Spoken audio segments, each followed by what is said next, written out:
Party నేతలకు CM Chandrababu దిశానిర్దేశం చేశారు. ప్రజా సమస్యల పరిష్కారానికి ప్రతి ఎమ్మెల్యే, ఎంపీ, మంత్రి ప్రజావేదిక కార్యక్రమంలో పాల్గొనాలని ఆదేశించారు. వారంలో ఒకరోజు ప్రజావేదిక ద్వారా ప్రజల దగ్గర నుంచి అర్జీలు స్వీకరించాలని సూచించారు. వినతులు స్వీకరించడంతో పాటు సమస్య పరిష్కారం అయ్యే వరకు పనిచేయాలని అన్నారు. పెన్షన్ పంపిణీ కార్యక్రమంలో ఎమ్మెల్యేలు పాల్గొనాలని సీఎం చంద్రబాబు దిశానిర్దేశం చేశారు.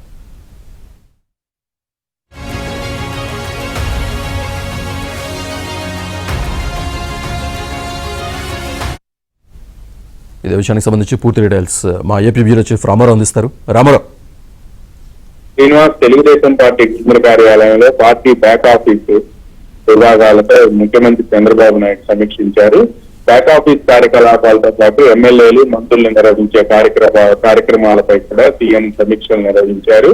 ప్రజల సమస్యలు తీర్చడానికి, వివిధ సమస్యల పరిష్కారానికి ప్రతి ఎమ్మెల్యే, ఎంపీ, మంత్రి ప్రజావేదిక కార్యక్రమంలో పాల్గొని తీరాల్సిందేనని సీఎం ఆదేశాలు జారీ చేశారు. ప్రజాప్రతినిధి వారంలో ఒక రోజు ఖచ్చితంగా ప్రజావేదిక కార్యక్రమం ద్వారా అర్జీలు స్వీకరించాలని కూడా ఆయన సూచించారు. నియోజకవర్గ స్థాయిలో పరిష్కారం కాని సమస్యలను జిల్లా స్థాయిలో అక్కడ పరిష్కారం కాకపోతే రాష్ట్ర స్థాయిలో పరిష్కారం చూపాల్సిన అవసరం ఎమ్మెల్యేల ఉంది అని కూడా సీఎం స్పష్టం చేశారు. ప్రతి ఎమ్మెల్యే ప్రజల నుంచి వినతులు తీసుకోవడంతో పాటు తనకు వచ్చిన అర్జీల పరిష్కారం అయ్యే వరకు కూడా పనిచేయాలి అని కూడా సీఎం ఆదేశించారు. అదేవిధంగా ప్రతి ఎమ్మెల్యే, మంత్రి, ఎంపీ 1వ తేదీన పేదల సేవలో పింఛన్ల కార్యక్రమంలో పాల్గొనాలని కూడా ముఖ్యమంత్రి దిశానిర్దేశం చేశారు. Srinivas. Thank you very much Ramarao.